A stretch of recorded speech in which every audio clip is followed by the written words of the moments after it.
Термините врват, терапијата се чека, а надлежните уверуваат дека решение ќе се најде. Пациентите и денеска, како и секој ден, ги наполнија чекалниците на онкологија. Некои добија таблети, другите ќе почекаат додека да стигнат лековите.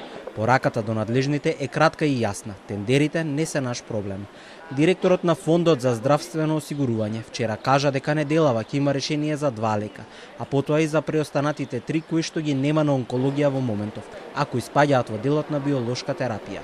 На термино се баале дојде, ама нема терапија. Што ви рекоа? Ќе чека да дојде, после ќе се јават. А ви кажаа ли кога треба да дојде нешто Не знаат и они не знаат. Не знаат кога ќе дојде и само таблети ми дадеа и така. И ходници бенели можат негде во други градови да и отворат такви центри. Ќе се растерети и народо и например и пациентите по 2,5 сата, 3 се чека.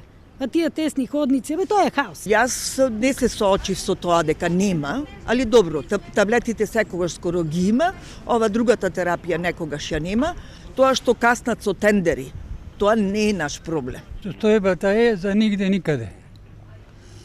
Лагат преко ред, од гости барсум, уште не сум дојден до хемотерапија.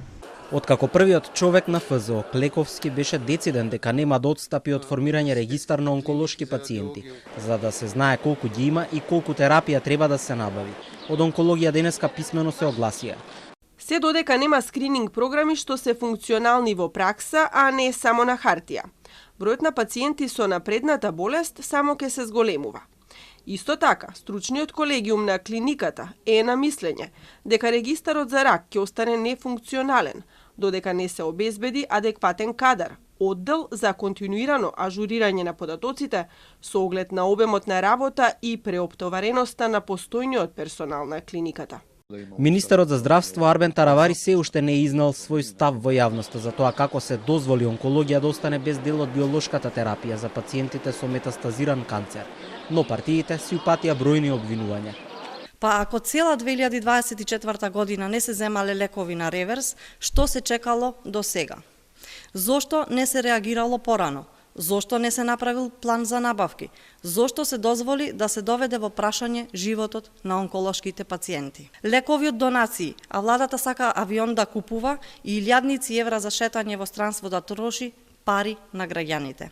Секоја година, првите 2 до 3 месеци од годината има недостаток на онколошка терапија и секоја година една иста веледрогерија набавува лекови по енормно високи цени на лекови, злоупотребувајќи ја болеста на луѓето и вештачки креирајќи криза со лекови. Дали е вистина дека вештачки создадената криза е токму поради тоа што треба да се купат скапи лекови токму од Пановски, за кој постои сомнеш дека се манипулира со цените на лекови.